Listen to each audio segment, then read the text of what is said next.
bienvenidos a este seminario internacional sobre primera infancia, hacia la definición de un marco de atención integral de calidad. En este acto inaugural nos honran con su presencia el secretario general de la Organización de Estados Iberoamericanos, Álvaro Marchesi.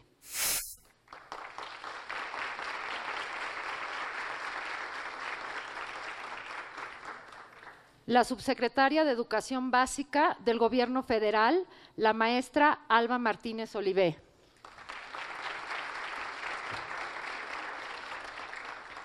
El presidente de la Fundación BBVA Bancomer, Gustavo Lara.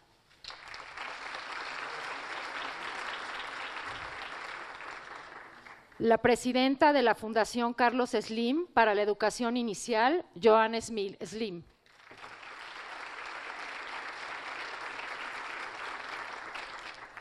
En representación del Consejo Nacional de Fomento Educativo, Arlet Austria Escamilla.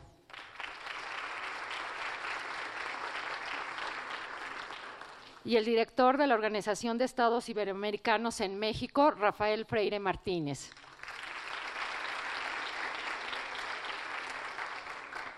Para hacer una introducción al evento, cedo la palabra al maestro Rafael Freire.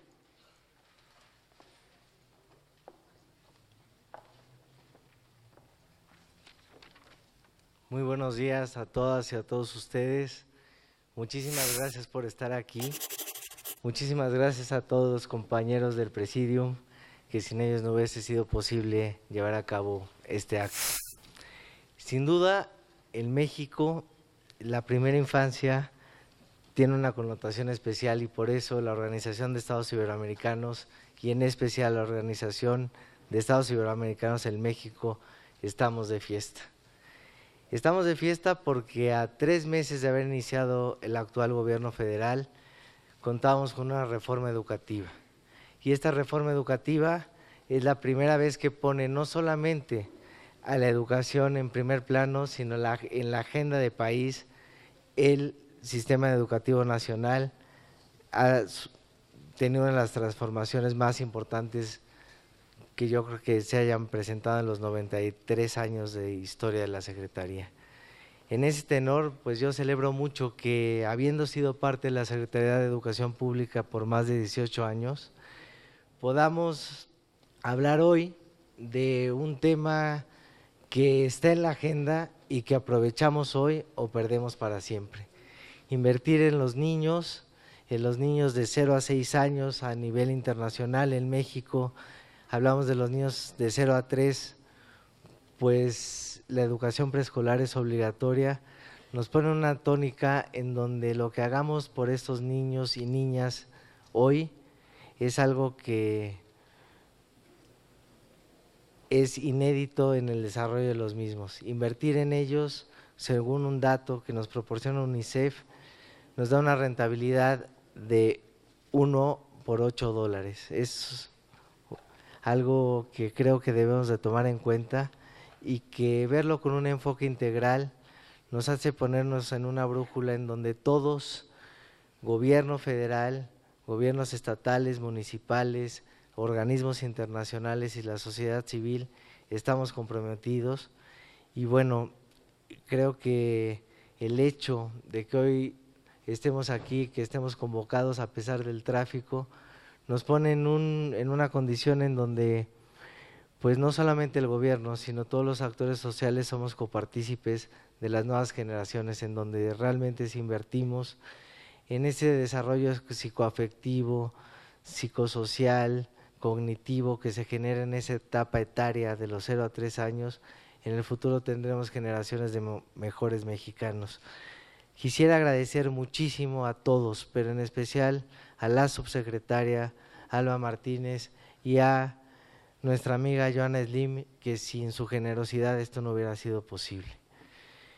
Pues yo quisiera decirles que les deseo el mejor de los éxitos en los trabajos que se lleven a cabo durante este encuentro y que, como nos pone el presidente todos los días, en una esfera en donde mover a México para mí hoy significa mover a estos niños de 0 a 3 años que serán el futuro de México y en donde estoy seguro la apuesta que tiene el secretario de Educación Pública, don Emilio Choifet, y el señor presidente nos darán esa fortaleza para que en México las futuras generaciones crezcan mucho mejor, en mejores condiciones de los que crecimos algunos que no tuvimos educación en la primera infancia, y en donde la sociedad civil, insisto, y todos somos partícipes y copartícipes, responsables y corresponsables de lo que sucede en los próximos años. Muchísimas gracias y enhorabuena por este seminario.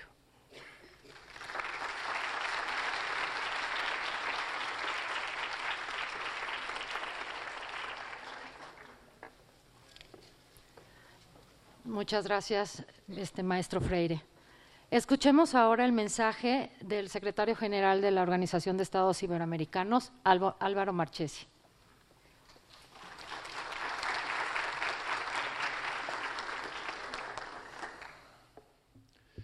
Muchísimas gracias por su presencia en este encuentro tan relevante, tan importante y tan necesario, en el que vamos a reflexionar, van ustedes a reflexionar sobre cómo dar respuesta a las demandas y necesidades de los niños más pequeños. Yo me encuentro muy satisfecho de estar aquí, primero por el acto en sí mismo, pero luego porque pues, ya tengo muchos amigos, es decir, más amigas en México. Alba Martínez, la subsecretaria, a la que aprecio y valoro enormemente, nos conocimos hace largos años, no voy a decir cuántos, pero en fin, largos años, y aprecio mucho lo que está haciendo en favor de la educación, de las reformas educativas y muy especialmente de este proyecto de infancia. He tenido también el gusto de conocer a Gustavo Lara, que está a su derecha. Nosotros tenemos un acuerdo con el banco a través del cual apoyamos proyectos muy diversos. Este es uno de ellos, pero no es el único. Yo quiero también reconocer el apoyo que se está haciendo en programas de educación básica y en programas para impulsar proyectos de emprendedores y en proyectos que atiendan a la calidad de la enseñanza. Y por eso agradezco mucho su presencia aquí. También a Joana Slim, que gracias a ella, como se ha señalado, pues estamos hoy aquí. El apoyo que siempre nos está dando, Arlet Austria, también con su colaboración, y al rector de la universidad, Enoc Cedillo, que nos ha acompañado en estos proyectos. Y a tantos amigos, como les decía, que proceden, que vienen de muchos países, de Chile, de Cuba, de Colombia, de Argentina, no sé si de Brasil, bueno, no sé si me olvido de algún otro, pero bien, están aquí representantes de muchos países que tienen experiencias que vamos a compartir y que vamos a aprender unos de otros. Yo quería en esta breve intervención insistir y darles, bueno, ofrecerles mis reflexiones en unos breves minutos sobre no solo la importancia que ya ustedes comparten por el hecho de estar aquí, de que estos años primeros de la vida son años fundamentales, sino que en este momento se está produciendo una convergencia que exige una reflexión permanente sobre o a través de enfoques diversos. Algunos de los que habíamos escuchado poco, como son los temas de las neurociencias, y otros de los que hemos escuchado más, como son los temas, los enfoques psicológicos y pedagógicos. Hay, entiendo yo, una crecientes aportaciones para resaltar el enorme papel, no solo para resaltar, para demostrar la enorme importancia que tienen los primeros años para el desarrollo infantil. No diré, y más bien diré lo contrario, de que las malas experiencias marcan de forma irreversible el futuro. No. Las malas experiencias marcan el futuro. Pero yo sostengo que siempre hay oportunidades para revertir esas malas experiencias, pero que en todo caso apostar por un desarrollo, por una educación grata, confiada, sostenedora y estimuladora es una garantía para los años futuros. Y para ello hace falta cuidar muchos elementos. Estoy seguro que después se va a comentar en vuestras conversaciones. Porque no se trata de educar, pero se trata de cuidar la alimentación y se trata de cuidar la salud y se trata de cuidar la confianza de los niños y el afecto y las experiencias enriquecedoras. Y como luego les comentaré, algo que es una dimensión fundamental, la relación de los educadores o maestros con las familias y de las familias con los maestros. La familia es clave en estas edades y las políticas públicas deben tener en cuenta de que es necesario la cooperación familia-escuela. Es imprescindible, porque de otra manera perdemos una riqueza indudable. Les decía que en ese proceso de ir conociendo cómo es el desarrollo infantil, cuáles son las experiencias que más marcan, si son determinantes, y cuáles son las aportaciones que nos orientan a las respuestas educativas más adecuadas, nos encontramos con 3 tipos de aproximaciones científicas, a las que voy a hacer un breve apunte, simplemente para hacerles ver que nos movemos ya en desarrollos científicos muy acelerados. El campo de la neurociencia, el campo de la psicología, el campo de la educación y el campo de la sociología. Algunos apuntes solamente, porque lógicamente tengo unos minutos, pero sí quiero que vean cómo la reflexión y la formación permanente para aquellos que trabajamos en la educación inicial es imprescindible. Algún apunte de la neurociencia, alguno, así, muy breve, porque esto daría para... Supongo que a lo largo del congreso, en fin, del encuentro, ustedes hablarán mucho más de esto. Miren ustedes, según los datos que dicen los neurocientíficos, existen 3 tipos de estrés en los niños pequeños. El estrés positivo, es decir, aquella respuesta que mueve a la acción, a la motivación, a la búsqueda de respuestas, en fin, de solución de problemas a los que un niño se enfrenta. No voy a hablar de ello.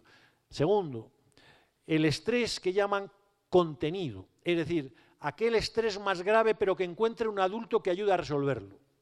Bueno, en este caso hace falta un adulto que ayuda a dar confianza al niño para hacer frente a una tensión que le superaría sin el adulto. Y el tercero es el estrés negativo, aquella ruptura de relaciones familiares, aquella situación de falta de relación social, aquellos procesos de desarrollo que afectan gravemente a la evolución del niño, en donde no hay adulto capaz de aportar diferencias y de aportar soluciones o alternativas.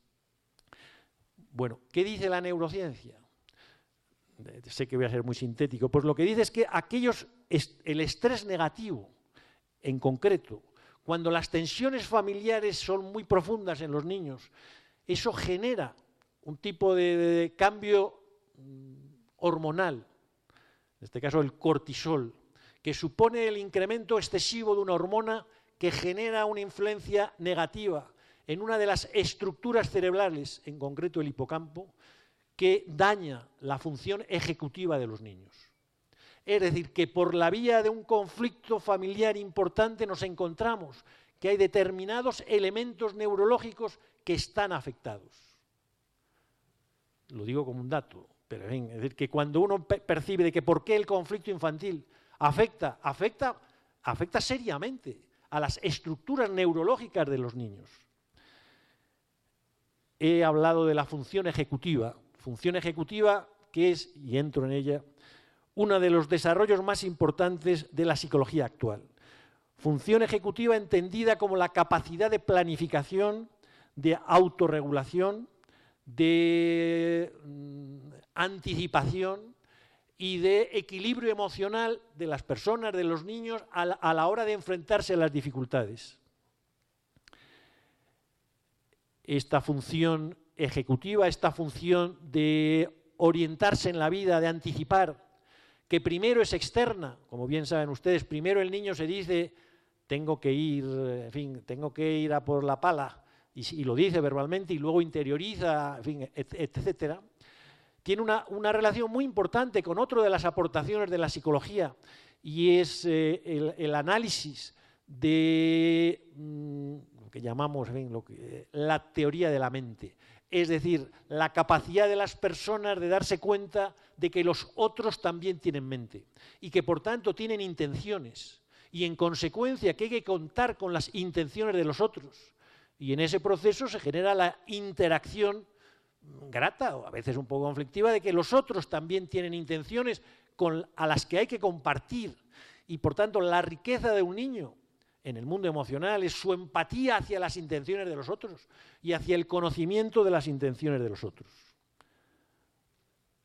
En ese proceso entra el tema de la educación.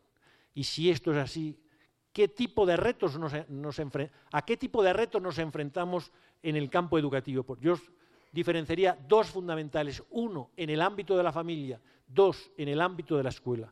Y en el ámbito de la familia lo que nos dicen este tipo de investigaciones es que es preciso, además de la alimentación y de la salud, que exista un entorno confiado, que se genere una situación de seguridad en el niño, de afecto, que el niño conozca unas reglas claras, que sepa anticipar, que tenga capacidad de comunicación, que encuentre una respuesta a su comunicación y que encuentre experiencias enriquecedoras en su entorno. ¿Y qué nos dice de la escuela? ¿Qué aporta la escuela?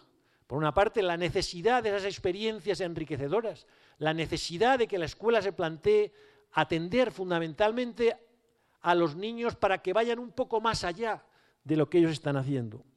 Pero nos plantea también algunas dimensiones que en ocasiones tendemos a olvidar. Y quiero destacar fundamentalmente alguna a la que tengo, bueno, pues especial afecto, y alguna de ustedes va a hablar después sobre ellas. Una es el tema del juego.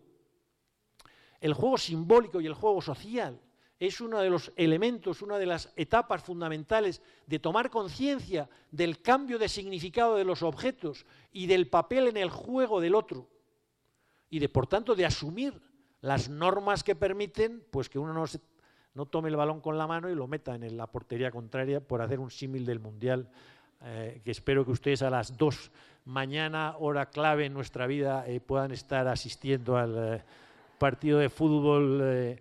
Espero que, con perdón de nuestra amiga brasileña que está aquí, que los mexicanos nos saquen la espina del 5-1 con el que perdimos los españoles. Solo esperamos que México, en fin, sea nuestro líder en este momento. Pero, en fin, mañana por la tarde hablaremos. Les decía, el juego.